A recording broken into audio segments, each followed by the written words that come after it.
queria começar mostrando para vocês a primeira imagem de um livro de alquimia que se chama Mutus Liber, ou livro mudo. É que nem o tarô. O tarô também é um livro de alquimia e é um livro mudo, né?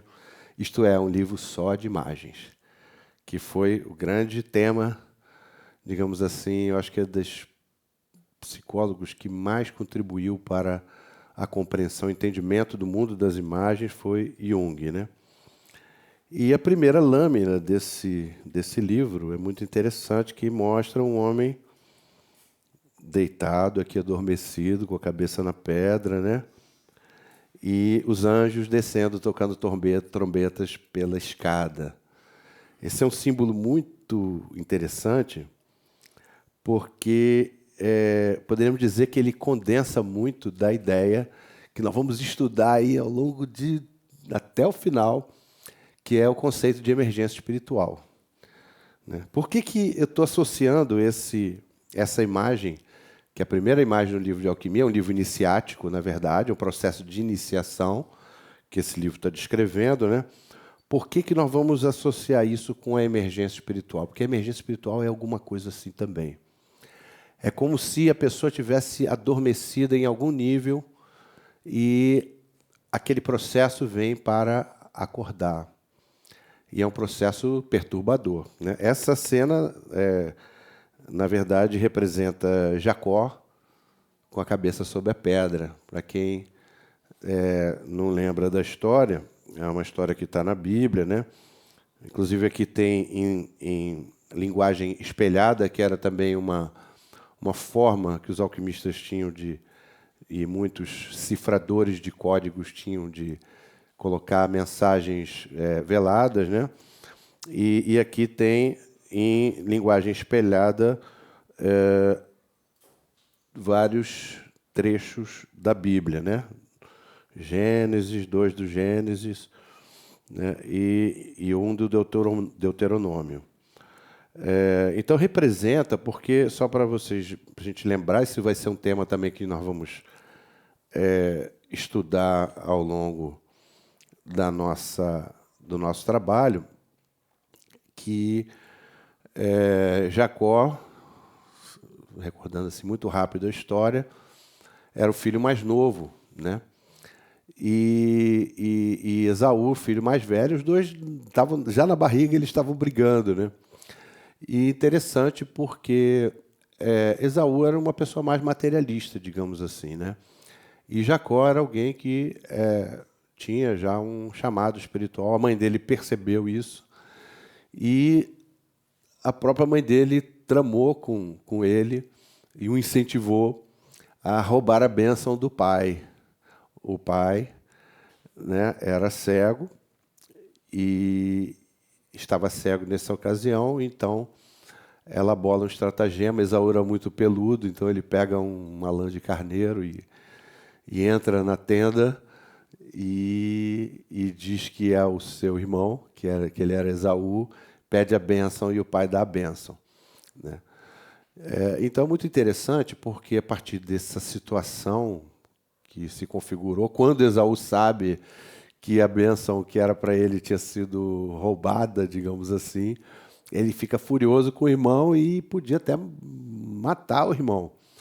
Então a mãe fica muito preocupada e manda Jacó para longe para se casar. Ele ia então para a casa de um tio, que é um lugar muito distante, com um dote. Ele vai com um burrico, com um dote, para casar-se com a filha do tio. E no meio do caminho, o que acontece?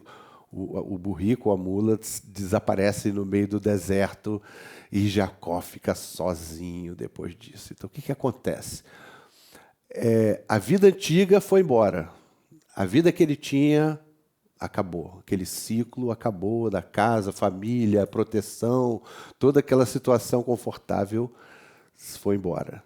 E o futuro ainda não tinha chegado. Então, Jacó está no meio do deserto sem coordenadas. É exatamente esse um dos elementos, quando a gente for estudar o processo de emergência espiritual, chamado de Noite Escura da Alma, por São João da Cruz. Nós vamos ver exatamente esse tipo de experiência que a alma pode ter dentro de um caminho de expansão de consciência, dentro de um caminho de um processo espiritual. Então, ele, nesse momento que ele está no desamparo, está no limbo, né? A vida antiga foi embora, a vida protegida, familiar, conhecida foi embora e a nova vida não chegou ainda. E ele está muito cansado e a única coisa que ele estava levando foi embora. Então ele deita numa pedra e adormece. E ali ele tem um sonho, ele vê os anjos descendo pela escada e dizendo para ele que ele teria uma prole numerosa, que ele seria muito próspero. É um sonho muito auspicioso.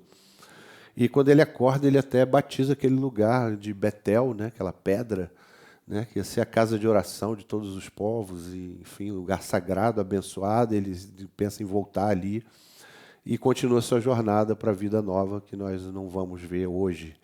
É só para a gente ter uma ideia digamos assim, da experiência dele rumo a uma nova vida. Realmente ele se tornou próspero e teve uma prole numerosa, mas não antes de passar por muitas vicissitudes lá na casa do tio, né? A gente depois vai estudar essa história enquanto um processo de emergência espiritual também. Mas eu quis trazer só essa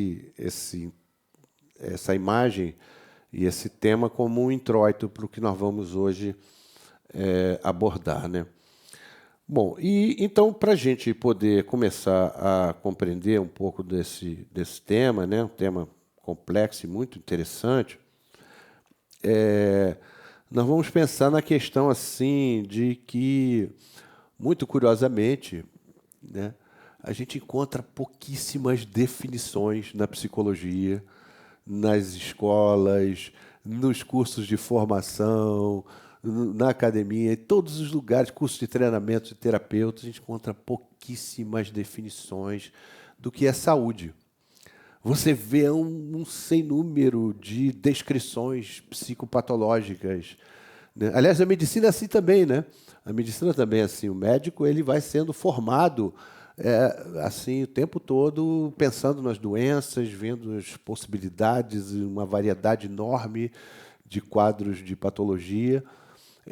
Mas não há muita, digamos assim, uma ênfase sobre a questão da saúde. O que é saúde? O que é sanidade mental, sobretudo, né? Saúde física, a gente até tem uma visão intuitiva, a gente sabe, eu estou bem, né?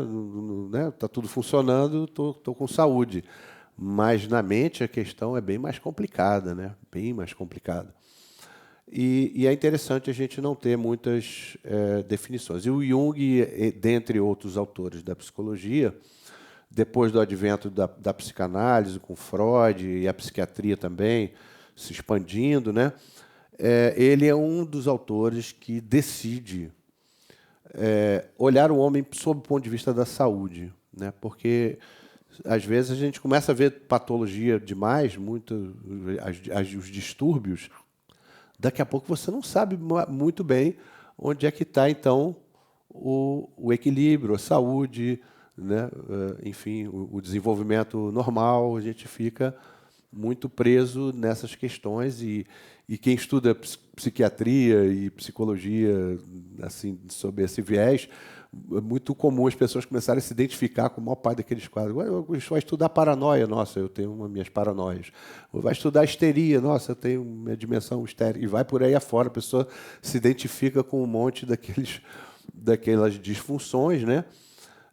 Mas muito pouca, digamos, muito pouca ênfase, muito pouca análise se faz sobre a questão da saúde. Então, esse curso nós vamos também estudar bastante dessa questão. O que é saúde? O que é plenitude do desenvolvimento? O que é, né, para onde nós estamos indo? Né? O que seria um ser humano plenamente desenvolvido e saudável? Né?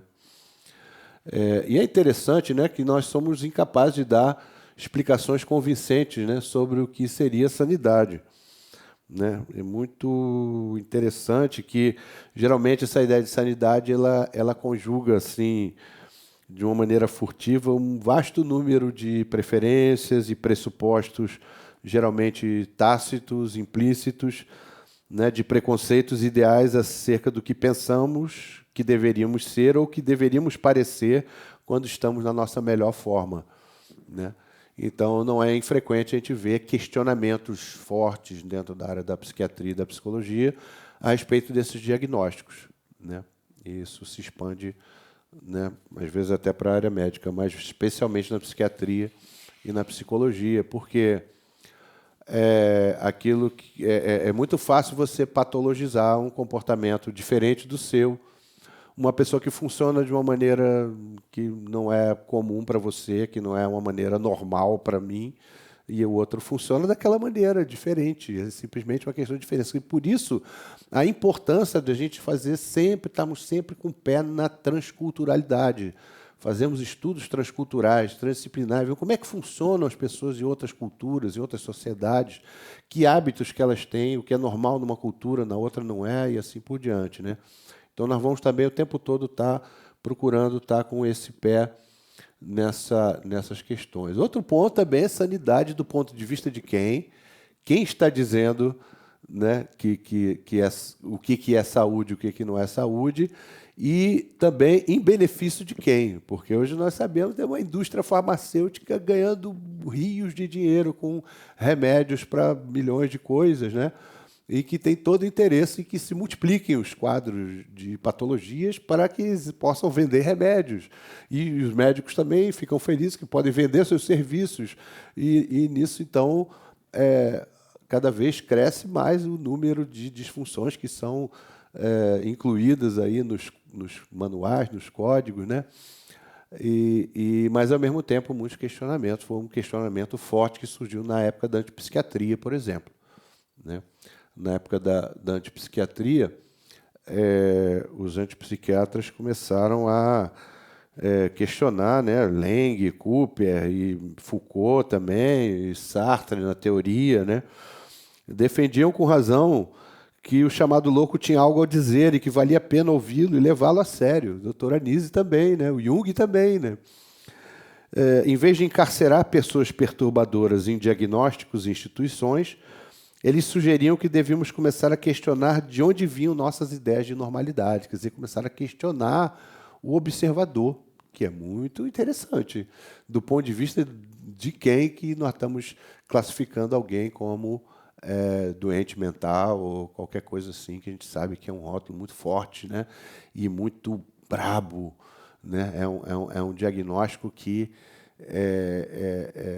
digamos assim, marginaliza, estigmatiza a pessoa dentro da sociedade, né? A pessoa fica, né? A pessoa que já foi internada, eu fui um esquizofrênico, isso, aquilo, a pessoa depois ela é olhada com uma certa reserva pelos outros, né? Então isso não é uma coisa de menor importância, né? Então só para a gente ter um... E outra coisa também, os sãos não são notícia, né? Geralmente não recebe muita atenção as pessoas saudáveis, né? Geralmente quem recebe mais atenção, quem é mais notícia, são as pessoas que têm singularidades, que têm excentricidades e assim por diante, né? Então, assim, começaram a surgir suspeitas que a diferença entre sãos e loucos não são tão convincentes quanto desejaríamos. Tanto que, não é, tem o famoso ditado, de médico e de louco, todos nós temos um pouco, não é isso? Então, é mais ou menos essa questão, né? Então, o que há na sanidade que faz ser tão difícil a gente falar sobre ela?